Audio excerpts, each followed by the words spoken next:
First off, I want to talk about this. Talk about Doge. There's been a big update that Doge put out on the money they've saved, and I can't verify. My understanding is that people that looked into it, they claimed something like 40 to 50 billion in savings, but some of the contracts on the website they put out listed like were mislabeled. Yeah, like here's James Chanos, a guy I very much respect, posted this, which is basically said they claimed $55 billion in savings, but when they look through all the things on the website, it only actually adds up to 16.6 billion. And then there's a massive error in the data, which is that one contract that was for 8 million was labeled as 8 billion. And that's what it says here. They had a contract they said that they canceled that was like, it was listed as saving $8 billion. But when you actually look at it, it was just 8 million. So, it could be an error, it could be not, but it changes drastically what is actually being saved. Again, everything on there adds up to 16.6. If this is all true and the total saved is 8.6 billion, that's,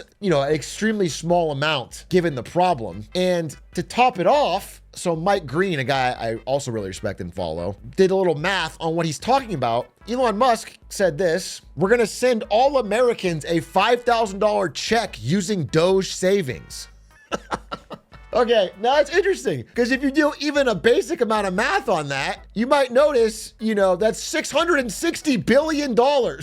So we're going to print or borrow money to send $660 billion out to people after a savings of, and he gave 50 billion, more like 8. So we saved $8 billion to send out $660 billion. It just feels so politically motivated, dude. That's so inflationary. Art of the deal. So I don't understand. Like this is my stance on Doge, is that it will not save money. Our deficit will not go down, and it's all like a political stunt. But that alone would be one thing, but then to pair not actually cutting things with a drastic increase in spending and massive stimmy checks, which again was a big cause of like the huge surge of inflation in 2021. This feels so stupid. Gimme that stimmy. At least though, one thing is true. One thing is true. If we all get $5,000 stimmy checks, NFTs are back.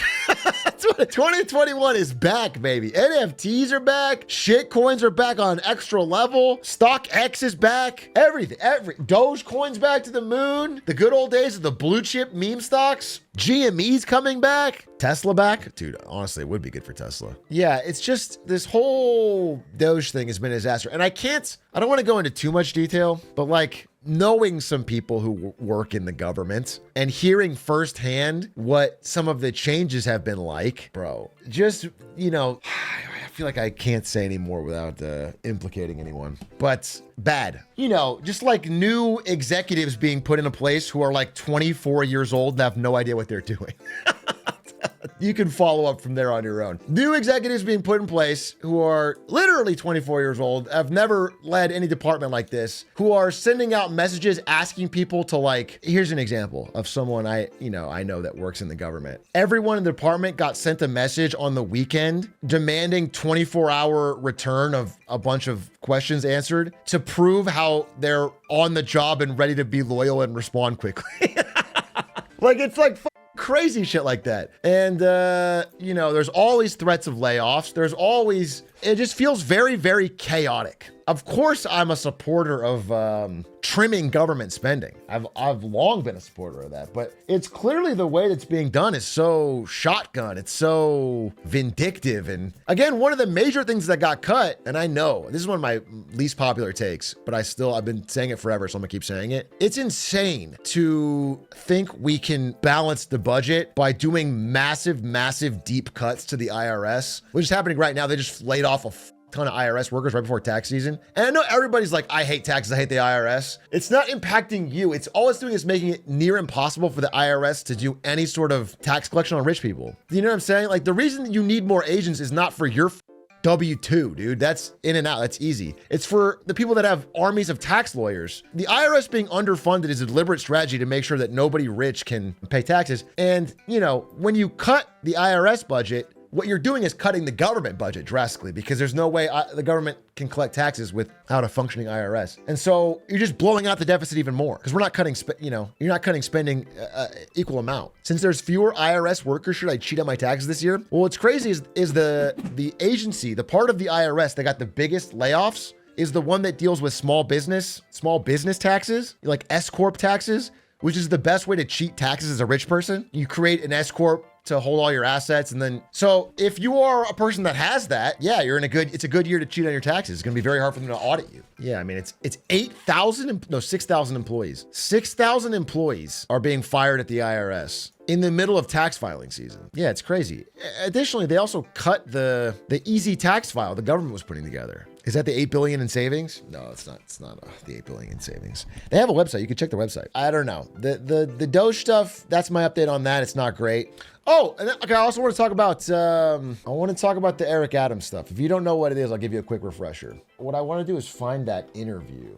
Anyway, let me just explain what's going on. So this is Eric Adams, right? He's the Democratic mayor of New York. And he is getting indicted on corruption charges. Basically that he took bribes to give special building permits and access to like Turkish nationals. Pretty credible corruption charges. After Trump's election, Eric Adams started talking really pro-Trump and apparently had a meeting with some of Trump's people, whereupon afterwards he agreed to set up an ICE detention facility and crack down on immigration in New York, thought to be in exchange for the dropping of corruption charges. It's called quid pro quo. You scratch my back, I scratch yours. I'll do something for you, and then you stop me from getting indicted for something I did. That's corruption. That's corruption. It's looking like this is happening. If someone has the clip, it would be great. I think it could be this clip. Yeah, this. Where this guy, Tom, on the right, basically says, that Fox is asking, well, what are you going to do if he doesn't follow through on this? And he's like, well, then I'll be up his ass about our agreement. He basically openly says on national news that they've made an agreement that the corruption charges will come back. So anyway, there's pressure to drop the corruption charges. And a Republican, the U.S. attorney, is it the U.S. Attorney General? The acting U.S. attorney for Manhattan, the top federal prosecutor in Manhattan, and 5 other top prosecutors all resigned in a row rather than drop the charges. One of them had an incredible letter.